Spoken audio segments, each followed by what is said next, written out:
the HAWE Tech Podcast. Hello and welcome to today's HAWE Tech Podcast. My name is Ralph and I'm Senior Specialist for Sales Enablement at HAWE. Today's topic is, do you know that pumps can be operated in several quadrants? For this podcast, I invited Key Market Manager Martin. Welcome, Martin. Yeah, thank you, Ralph, for the invitation for today. Well, I'm glad to see you again. I hope you can tell us something about this interesting topic. So we've talked about pumps here before. You've been my guest a few times. We've talked especially regarding the differences between internal and external gear pumps and two-stage pumps. So Martin, if I understand correctly, today we're talking about different operating modes of pumps. What's the connection between quadrants and pumps? Yeah, well, actually in hydraulics, there's the fact that hydraulic pumps and also motors can be operated in both directions, forward, backwards, or reverse, as it's called. Let's start with an example of a crane. When I want to turn the crane, I have the situation that I use in this case, a hydraulic motor to bring it forward, backwards, and the same functionality I have also in my hydraulic pumps who bring the hydraulic energy to a circuit or to a hydraulic function. Yeah. Okay. So pumps can be operated forwards and or backwards, just like a motor. But what does this have to do with quadrants? Yeah, and in addition to alternating the direction of my pump, I can also change the torque at the shaft of my pump. And for example, when we look at the hydraulic winch, where I have a heavy load attached to, and this would, if I would throttle this heavy mass by pulling it slowly down to the ground, it will fall down, and this is a kind of a pulling force at my shaft of the pump, and so when I put this into a Cartesian coordinate system, then I have these four quadrants with the x-axis for my torque at the shaft and the direction of the pump at the y-axis. So I'm talking about this four quadrants. Okay, that makes sense. Can you maybe briefly explain these different variants using another example? Yeah. For example, when we are talking about there's the single or first quadrant operation where I have steadily my or continuous direction of the pump in one direction forwards, bringing energy to the hydraulic circuit, and also the load, the hydraulic flow is going in this direction. Okay.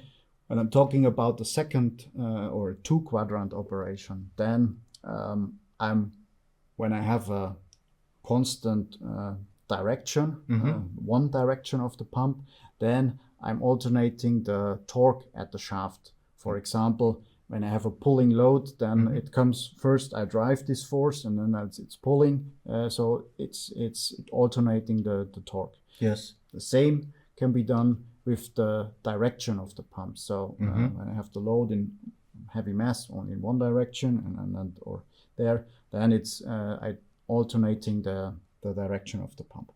And then finally I have the four quadrant operation where looking to the pump, I have suction side and the pressure side of the pump. I can change both sides, and on this I'm doing with alternating the direction, but also the force and the hydraulic pressure I can alternate here. And one example is the HS 120 with the bidirectional pump in here. Okay. So much for the theoretical basics. Which pumps are suitable for multi-quadrant operation and are often used in practice? Can you give us a few examples of that? Yeah, for sure.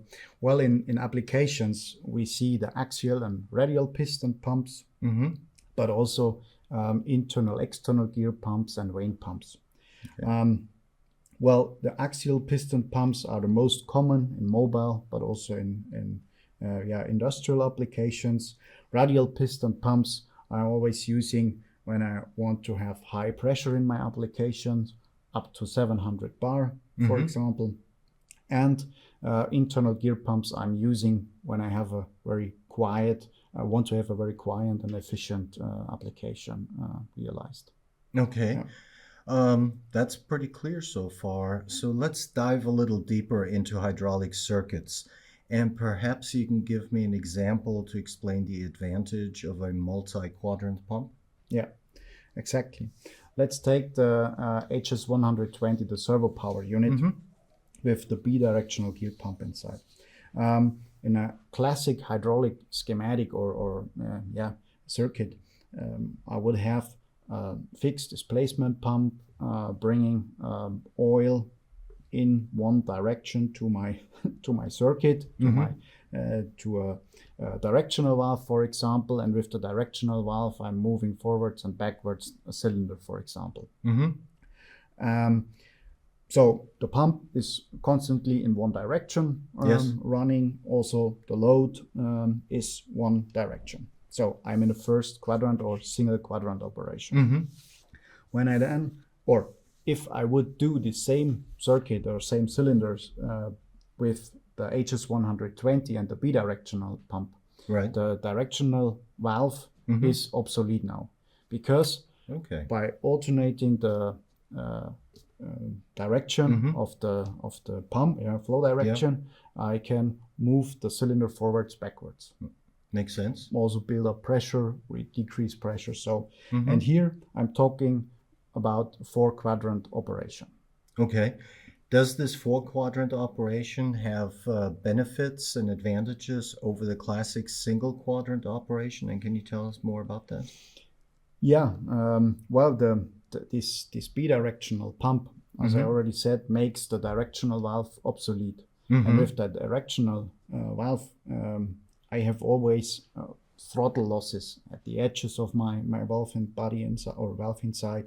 And so I'm more efficient in my hydraulic circuit. I just put that energy to my function, to my application that is needed. And so also less leakage possibilities, easier circuit, easier setup. Okay.